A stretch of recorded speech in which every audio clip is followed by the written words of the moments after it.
بسم اللہ الرحمن الرحیم۔ عارش وائس کے معزز ناظرین کو سلام پہنچے۔ 6 بج چکے ہیں۔ ذوالفقار علی بھٹو اپنی 12 فٹ لمبی 7.5 فٹ چوڑی کوٹری میں زمین پر پڑے گدے پر دراز ہیں۔ Superintendent jail Yar Muhammad security battalion corps commander lieutenant colonel Rafiuddin, magistrate درجہ اول مسٹر بشیر احمد اور جیل ڈاکٹر صغیر حسین نے سیل میں آ کر انہیں بلیک وارنٹ پڑھا کر سنایا۔ بھٹو نے لیٹے لیٹے یہ حکم سنا۔ ان کے چہرے پر کوئی اندیشہ نہیں تھا۔ انہوں نے جیل سپرڈنٹ کی آنکھوں میں آنکھیں ڈال کر کہا، نہ تو طریقہ کار کے مطابق ان کے دیگر رشتہ داروں کو ان سے ملوایا گیا، نہ ہی پھانسی کا تحریری حکم نامہ دکھایا گیا، اور نہ ہی انہیں قانون کے مطابق 24 گھنٹے پہلے مجاز اور مسترد حاکم کے ذریعے اطلاع دی گئی۔ انہوں نے دانتوں کی تکلیف کے بعد اپنے مولا ڈاکٹر ظفر نیازی سے ملنے کی بھی خواہش ظاہر کی۔ شاید بھٹو صاحب اب بھی اس کارروائی کو ڈھونگ سمجھ رہے تھے، مگر کرنل رفیع الدین سے اکیلے میں ہونے والی گفتگو کے بعد انہیں ادراک ہوا کہ صورتحال بدل چکی ہے۔ انہوں نے کرنل رفیع الدین کو مخاطب ہو کیا، رفیع، یہ ڈرامہ کھیلا جا رہا ہے۔ جواب میں افسر نے کہا کہ آخری حکم مل چکا ہے، آپ کو پھانسی دی جا رہی ہے۔ انہوں نے پوچھا، کس وقت، کب؟ کرنل رفیع الدین نے 7 انگلیاں اٹھائیں۔ جناب، 7 گھنٹے بعد۔ وقت قطرہ قطرہ کر کے گزر رہا تھا۔ بھٹو نے اپنے مشقتی عبد الرحمن سے کہا کہ ان کی داڑھی بڑھ چکی ہے، شیو کا بندوبست کیا جائے۔ بھٹو نے 7:05 پر شیو کی۔ اس دوران وہ اپنے ساتھ برتی جانے والی ناانصافی اور ناروا سلوک کا شکوہ کرتے رہے۔ انہوں نے یہ بھی کہا کہ انہیں پھانسی پر چڑھانے کے بعد ان کے خلاف وعدہ معاف گواہ بننے والوں کو چھوڑ دیا جائے، اور یہ کہ ان کے گھڑی وارڈ کے باہر گھڑی سنتری کو دی جائے۔ 8:15 پر انہوں نے وصیت لکھنی شروع کی، مگر ان کا ذہن منتشر تھا۔ گھڑی کی سوئیاں آگے بڑھ رہی تھیں۔ موت کا لمحہ قریب آتا جا رہا تھا۔ 11:25 پر وہ سونے کے لیے لیٹ گئے۔ جیل حکام آخری لمحات پر بھٹو پر طاری ہونے والی پراسرار بے ہوشی کا تذکرہ کرتے ہیں۔ اسسٹنٹ سپرنٹنڈنٹ جب 11:50 پر انہیں جگانے پہنچا تو بھٹو صاحب نے اس کی آوازوں کا کوئی جواب نہیں دیا۔ جیل ڈاکٹر نے 3 بار ان کا معائنہ کیا۔ وہ بظاہر ٹھیک تھے، مگر بالکل خاموش اور ساکت لیٹے تھے۔ دوسری طرف جناب تارا مسیح کو لاہور سے بدریاہ وین راولپنڈی جیل پہنچا دیا جاتا ہے۔ وہ اس بات سے لاعلم تھا کہ اسے کس مقصد کے لیے یہاں لایا گیا ہے۔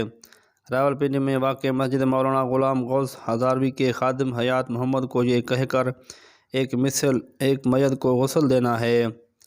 پولیس وین میں پورا شہر گھمانے کے بعد پنڈی جیل کی اس کوٹڑی میں دھکیل دیا گیا، جہاں تارا مسیح اگلے احکامات کا منتظر تھا۔ 1:10 پر آخر بھٹو خود گدے سے اٹھے۔ وقت ہو چکا تھا، گرم پانی موجود تھا، مگر انہوں نے نہانے سے انکار کر دیا۔ وہ رات تاریک تھی، جیل میں بارش ہوئی تھی اور آسمان پر گہرے بادل تھے۔ انتظامیہ نے اسٹریچر اور پیٹرومیکس کا بندوبست کیا ہوا تھا۔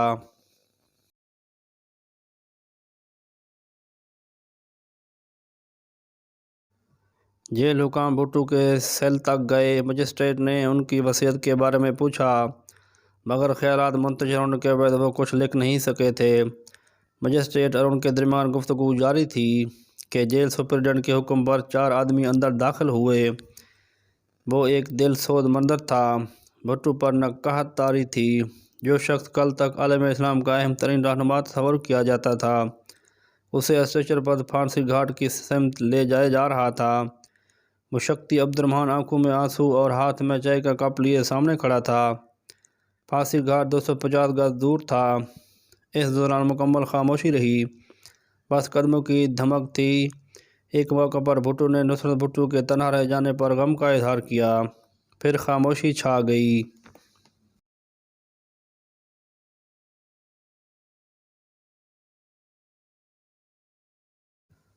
آخر وہ لمحہ آ گیا۔ ذوالفقار علی بھٹو نے بے تاثر چہرہ لیے دار پر کھڑے تھے۔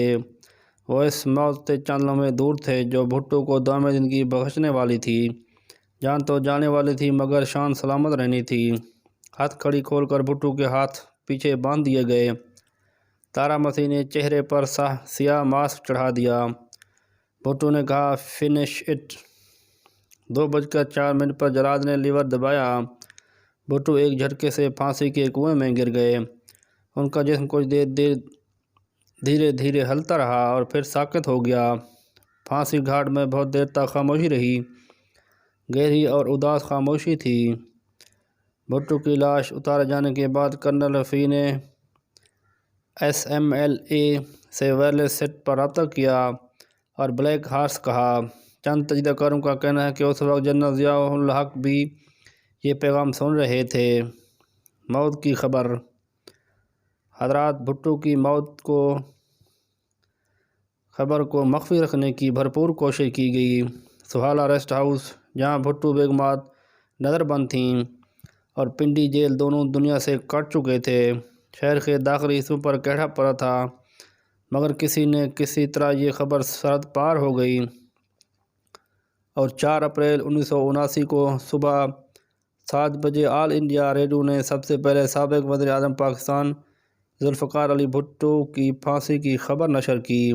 بعد کی کہانی تاریخ کا حصہ ہے۔ اس طرح کی مزید اپڈیٹ کے لیے ہمارے چینل آرش وائس کو لازمی سبسکرائب کریں۔ شکریہ۔